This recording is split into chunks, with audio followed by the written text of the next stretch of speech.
Salam alaikum wa rahmatullahi wa barakatuh, mes chers élèves.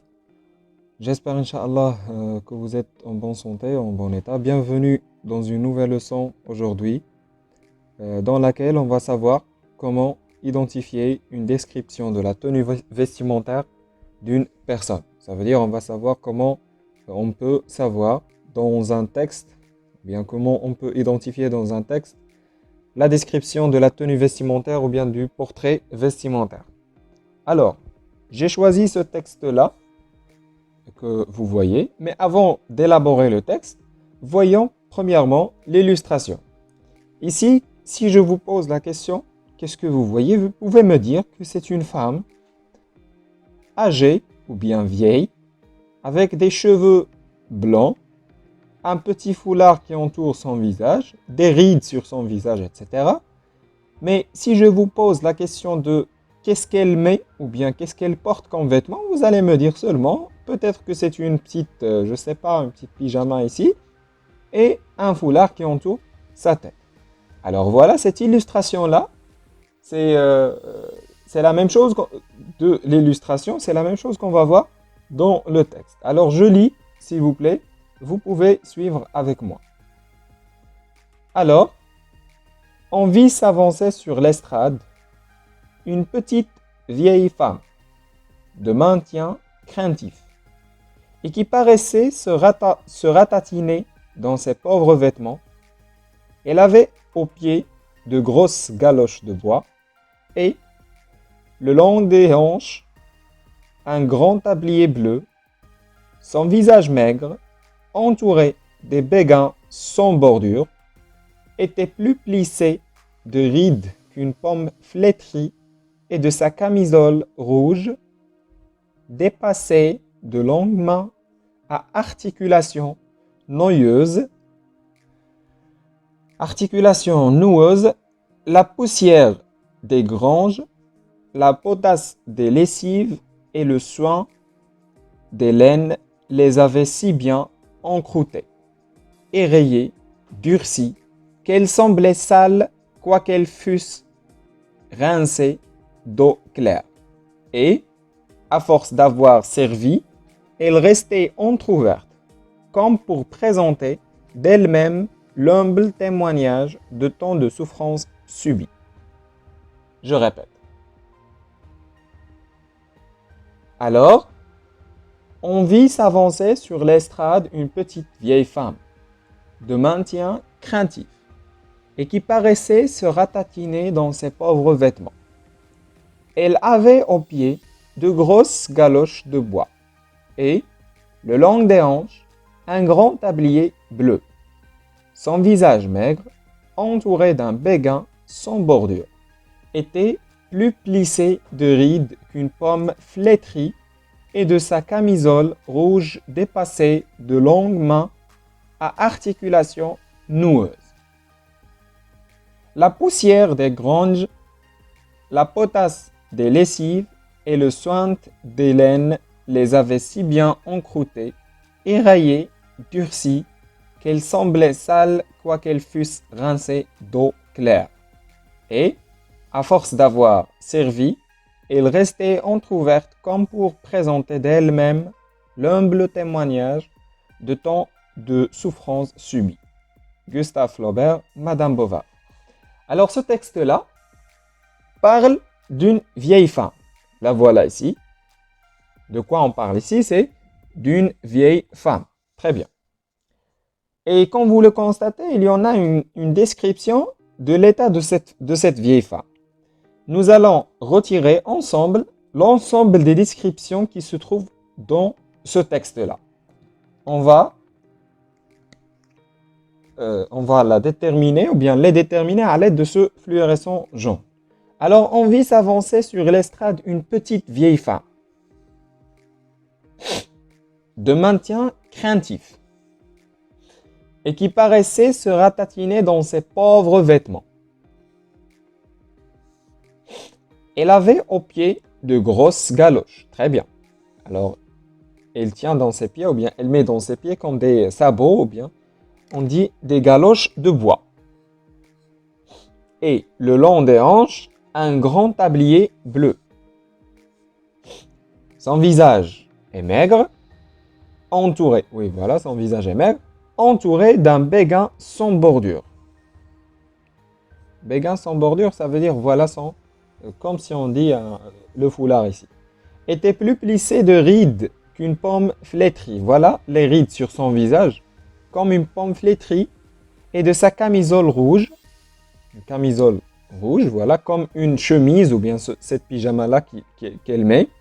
Alors, était plus plissée de rides qu'une pomme flétrie. Voilà, elle était plus plissée de rides qu'une pomme flétrie. Et de sa camisole rouge dépassait de longues mains à articulation noueuse, la poussière des granges, la potasse des lessives et le soin d'Hélène les avait si bien encroûtées, éraillées, durcies, qu'elles semblaient sales, quoiqu'elles fussent rincées. Alors ici, vu son travail dans la poussière, dans la laine par exemple, la potasse des lessives, les rendus, comment? Si bien encroûtés, éraillés et durcis. Même s'il croit qu'il va se rendre propre après avoir été rincé par l'eau. Et à force d'avoir servi, elle restait entrouverte, comme pour présenter d'elle-même l'humble témoignage de tant de souffrances subies. Alors, on va se contenter ou bien se concentrer dans ce petit paragraphe-là, ou bien ce passage. Nous avons une petite vieille femme. On peut distinguer ou bien classer cette description ici de petite vieille femme dans le portrait moral.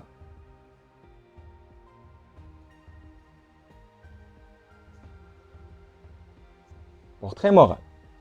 Voilà le portrait moral. Nous avons comme travail ici, puisque l'objectif c'est identifier la description de la tenue vestimentaire, on va désigner dans ce petit paragraphe-là les vêtements, ou bien la description qui indique les vêtements de la femme. Alors, puisque petite vieille femme c'est un portrait moral, alors on va directement désigner de quoi elle s'est habillée. De maintien craintif et qui passait se ratatiner dans ses pauvres vêtements. Voilà, elle est habillée des pauvres vêtements. Elle avait aux pieds des grosses galoches de bois. C'est clair? Et le long des hanches, les hanches, ça veut dire ce qu'elle met sur son corps, elle met un grand tablier. Un grand tablier bleu. Le visage maigre, c'est l'aspect physique, entouré d'un béguin sans bordure. Comment il est son visage? Il est entouré d'un béguin comme un foulard. Était plus plissé de rides qu'une pamphléterie et de sa camisole rouge. Camisole rouge, on peut dire que c'est la pyjama ou bien la chemise qu'elle met rouge. Très bien. Alors, ce que j'ai sélectionné soi-disant en rose, c'est l'ensemble des descriptions vestimentaires de cette vieille femme. Très bien. À l'aide de cette description vestimentaire, on va essayer de remplir le premier tableau ici. Alors, on va faire comme ça. On va laisser le texte à côté et on va essayer de remplir le tableau. Nous avons les galoches. Les galoches. Attendez. Des galoches ici. Ces galoches ici, nous avons dans le tableau la matière, la couleur et la forme. Alors, nous avons les galoches. Les galoches, nous avons dans cette description, elle avait au pied de grosses galoches de bois. Alors, dans la matière c'est le bois. La couleur, elle n'est pas indiquée, alors on va mettre un tiret. La forme, ils sont gros. De grosses galoches en bois. Très bien. On va passer à la deuxième, ou bien le deuxième élément, le tablier. Nous avons un grand tablier bleu. La matière, elle n'est pas indiquée. Mais bien sûr, le tablier va être fabriqué du tissu. Mais puisque elle n'est pas indiquée dans le texte, on va mettre un tiret. La couleur, le tablier bleu. Et la forme, un grand tablier bleu. le béguin. Un béguin sans bordure. Nous n'avons pas la matière et nous n'avons pas la couleur, mais nous avons la forme sans bordure.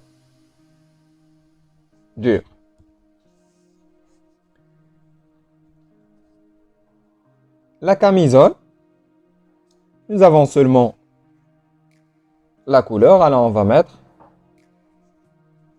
la couleur rouge. Tenez, voilà, on a rempli notre tableau ici. On a classé les 4 descriptions, ou bien les 4 éléments que le narrateur a utilisés pour décrire les vêtements de cette femme. La matière des 4 éléments, puisqu'on n'a pas la matière avec laquelle est fabriqué le tablier, le béguin et la camisole. La couleur des éléments indiqués dans le texte et la forme des éléments indiqués encore dans le texte. Alors pour retenir, on peut mettre ici à retenir.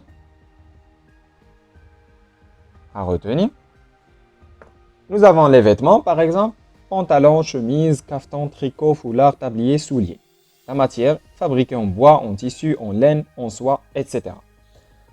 Ça, ce sont des matières. Vous pouvez chercher si vous n'avez pas compris le bois. Vous savez, le bois comme les galoches ici, comme les tables, etc. Ils sont fabriqués en bois. Le tissu, comme le tablier, est fabriqué en tissu. Le laine, comme le tricot. Le soie, par exemple, on peut trouver un foulard fabriqué en soie ou bien fait en soie. La couleur, de couleur bleu, rouge, marron, noir, etc. Vous connaissez bien les couleurs. Et les formes, grand, petit, de taille moyenne, long, court, allongé, plissé, rectangulaire, je ne sais pas comment. Vous savez bien les formes des choses, comment ils peuvent être. Et surtout des vêtements. Alors je retiens, pour faire une description vestimentaire d'une personne, on insiste sur la matière de fabrication des vêtements. Ça veut dire, si je veux faire une description des vêtements de la personne, je mets le point sur de quoi est fabriquée cette chose. Ça veut dire, si je veux dire un tricot noir, je dis le tricot noir, mais il est fabriqué par exemple en laine. Je dis par exemple un foulard blanc fabriqué en soie. Je peux dire par exemple des sandales en bois par exemple. C'est clair? Alors c'est pour cela on insiste sur la matière de fabrication des vêtements. Leur couleur, comme vous le voyez ici, et ainsi leur forme. Voilà la forme. On emploie souvent des prépositions comme en, de, exemple. Une chemise en tissu fin. Un pantalon de jean. C'est clair? Alors, ces expressions ici, ou bien ces prépositions, en et de, ils nous ont aidés pour indiquer, ou bien pour décrire ces vêtements. Comment, ou bien de quoi ils sont fabriqués. C'est clair? Alors, un rappel, on met le point toujours sur 3 choses pour décrire les vêtements. On doit indiquer la matière avec laquelle ils sont fabriqués, la couleur, bien leur couleur, et leur forme. C'est clair? Et on utilise ces expressions comme ça. Un pantalon de jean, un foulard en soie par exemple, on peut dire aussi de soie, une chemise en laine, une chemise par exemple en tissu, etc. Très bien. Alors ça a été notre règle. Passons maintenant à un exercice que je vais vous donner, Inch'Allah. L'exercice est le suivant. Décrivez l'aspect vestimentaire de votre camarade voisin. Voilà, vous connaissez tous un camarade, un voisin de vous, en utilisant cette forme. Bonjour, mon camarade, et vous indiquez son nom, est vêtu de. Ça veut dire il met des vêtements, les voilà. Quels vêtements? De, et vous indiquez. Par exemple, d'une chemise, d'un pantalon, etc. De, je ne sais pas, des sandales, des sabots, etc. Et de vous pouvez allonger ou bien y mettre beaucoup d'autres informations. Il aime souvent porter, ça veut dire il aime encore avoir des tabliers, par exemple, des espadrilles, etc., etc. Il est élégant ou bien élégante en classe.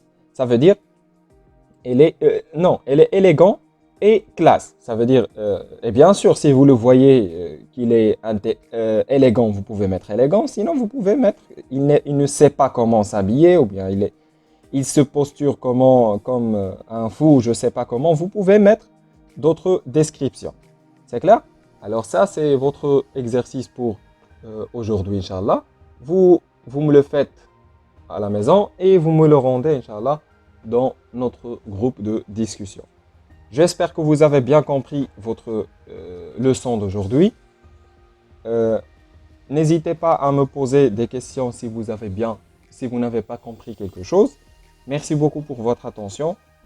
À la prochaine, Inch'Allah, dans une nouvelle vidéo. Merci.